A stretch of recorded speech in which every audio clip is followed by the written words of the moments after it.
So I want to start this video by saying Love and Basketball is an incredible movie, a classic love story within the Black community. This film won countless awards, and it also had a terrific soundtrack, if I might add. And 9 times out of 10, if you ask a millennial or older if they have ever seen Love and Basketball, they will say yes, and they'll say they enjoyed it. So yeah, it's safe to say they did that. Hyphenated last names are not a new thing, but they are a part of modern marriage. It somewhat gets a bad rep amongst social circles, depending on how traditional or modern the crowd is. Women having a hyphenated last name is nothing new. We have seen countless celebrities and political figures have hyphenated last names. I'm sure you yourself know someone within your family or friend group that has a hyphenated last name, if you are not that person yourself. In this video, I want to have a healthy discussion on the topic of hyphenated last names as it pertains to Monica Wright McCall in Love and Basketball. Monica hyphenated her last name after she got married to the love of her life, Quincy McCall. Now, in my research on the topic of women hyphenating their last name when they got married, a lot of times I ran into the answer of them wanting to keep a sense of self-identity and independence. Although it could be argued that there is nothing independent about the union of marriage. And there is clearly an emotional connection these women have to their maiden name. It's a sense of identity, and to them, maybe dropping their last name is like not acknowledging a part of who they are or have been up until the point of marriage, especially if their last name has become something of notoriety. Something that I noticed that was running rampant across my search results when I was looking into the topic was that some men, they don't play that hyphenated last name thing, or the I'm not taking your last name in general thing. Like, they will literally call the marriage off. These kind of men see women taking their last name as a representation of them. So when a woman hyphenates her last name, sometimes it's taken as a lack of respect and submission towards her husband and their union. And many times when they are seen out or introduced to people, there can be a silent yet lingering judgmental question of why? Like, what is her reason for not giving up her maiden name and solely taking on her husband's last name in the start of their new beginning together? I do understand that some men don't care. They don't mind at all. They respect their wife's decision because their name is still included. So it still shows that she belongs to him and they belong to each other. At the beginning of me doing research for this video, I guess the little girl in me kind of really questioned why a woman would hyphenate her name when she's so in love with a man, at least as Monica seemed to be. I now understand that some women keep their last name for business reasons. Business is business. Considering the fact that they may not be a regular Josephine, or they may have made a name for themselves before she got married, or was born into a family with a prevalent name in many circles. So that would afford her certain benefits to being called by her maiden name, meaning that the name that she was born under holds more power. And then I asked myself, is that a slight to her husband's little old no power having name?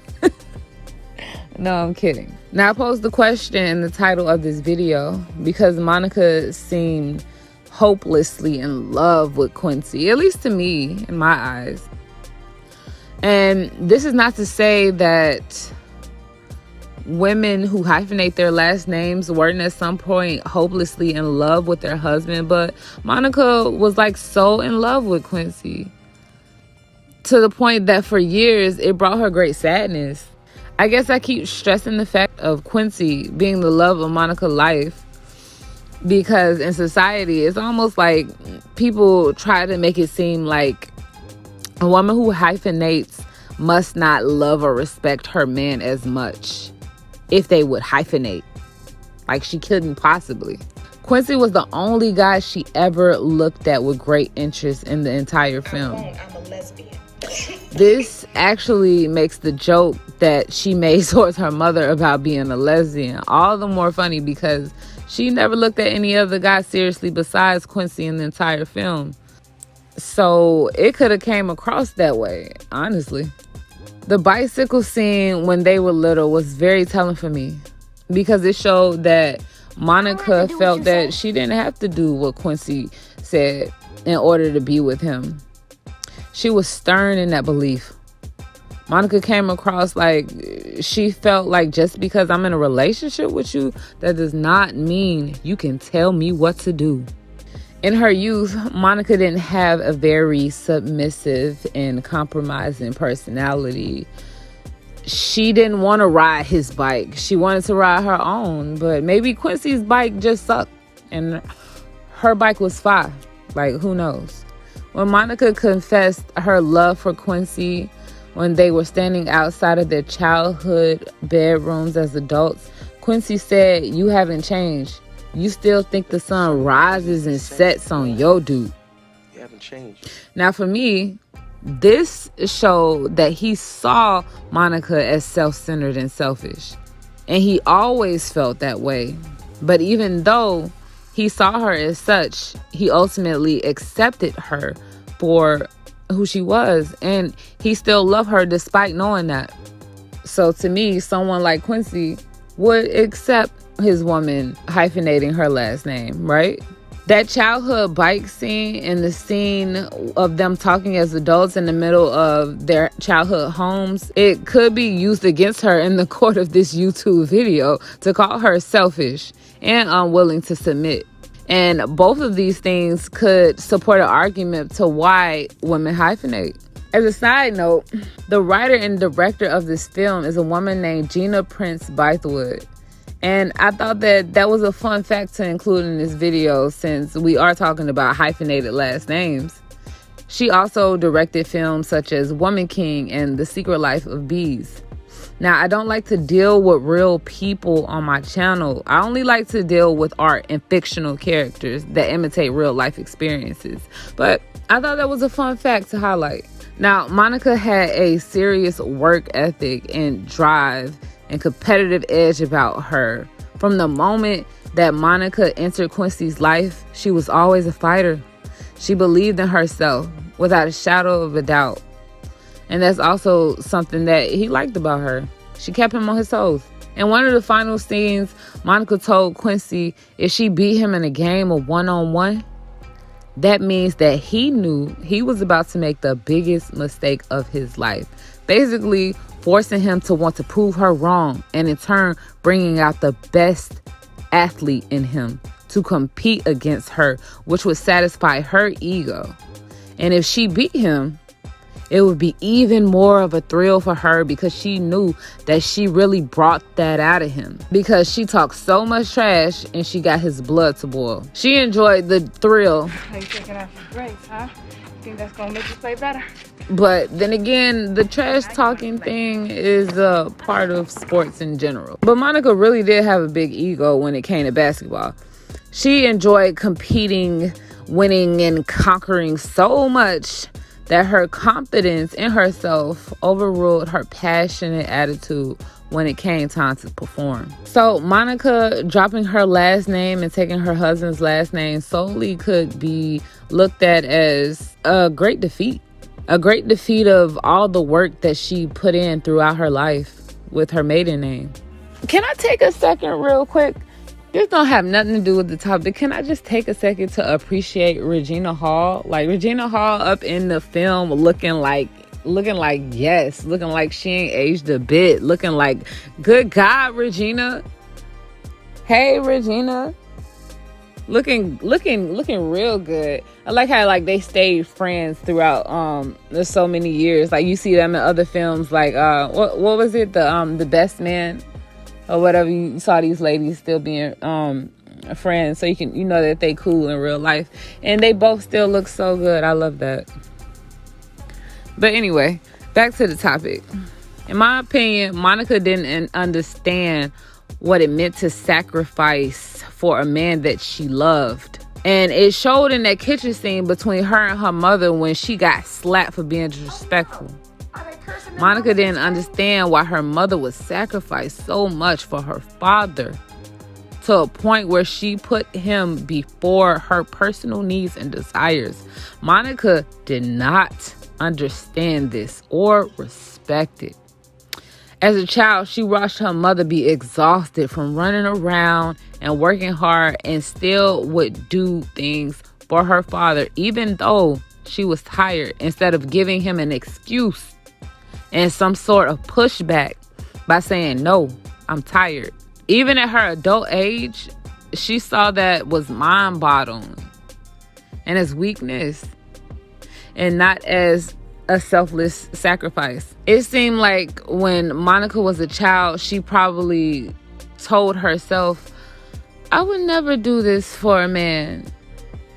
I would never do that for a man." So when Quincy tested her and told her to ride his bike, she said to herself, "Okay, this is it. This is my opportunity to say no.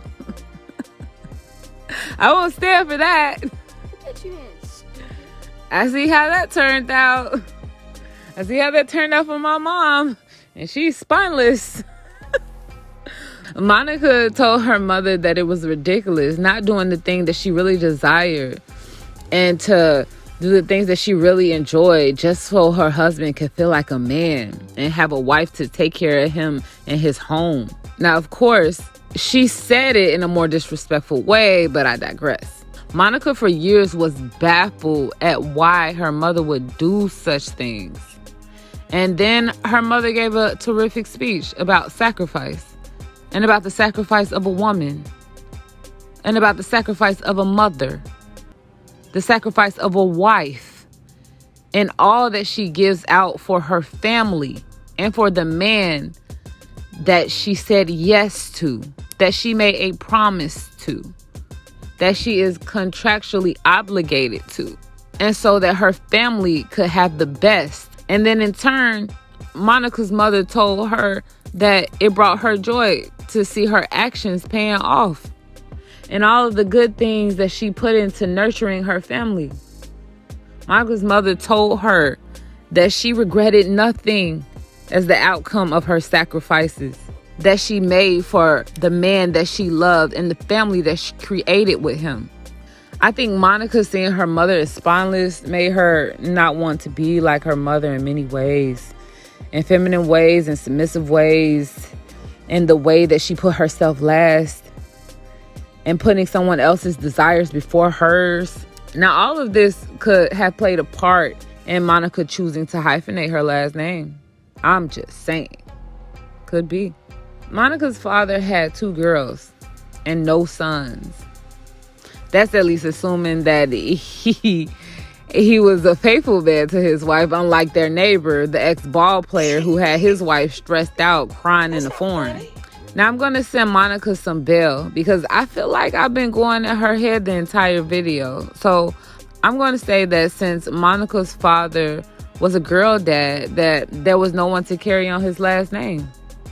And that could be one of the reasons why she hyphenated her last name, to continue her father's legacy. That, and because Monica had created a name for herself within the basketball community. Her name, Monica Wright, already meant something before she was married. And so for her to change her name from Monica Wright to Monica McCall might take some of the notoriety away from the name that she had worked so hard underneath, because people would not necessarily know who Monica McCall was. But those same people would know who Monica Wright was. But they could just put 2 and 2 together, and notice that that's the same woman's face. Like, oh, she must have gotten married. That's a different last name. But I guess to the unknowing person that doesn't really follow her career like that and may have heard her name once, they would think that those were 2 different people. You never know. Also, because she was a very dominant, not submissive type personality, as seen in the scene when they were little and he told her to ride his bike. Now, I have a question for you all. Do you know a woman who hyphenates her last name? Do you know the reason that she hyphenated her last name?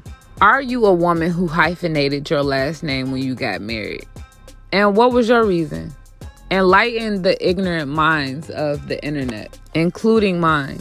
In conclusion, I feel like Monica hyphenated her last name because she had already earned great status with her maiden name before she got married to the love of her life. I also think Monica hyphenated her last name to continue her father's legacy, so his surname would not die, at least for a little while longer. And also so she could keep a sense of independence and self-identity so that she would not feel completely dominated by her husband. And it may be because a part of her feeling like if she dropped her last name, it would be like her admitting defeat, considering that she was such a competitive person. That could be seen as losing the ultimate power struggle, which to her would be seen as the unthinkable sacrifice, especially after seeing how that turned out for her mother. And now that I think about it, Gina Prince Bythewood having a hyphenated last name, it was actually a nice way for the director to put her signature on her work within the film. Like, how dope is that? Thank you for watching this video. And if you enjoyed it, don't leave my channel just yet. Check out the next video.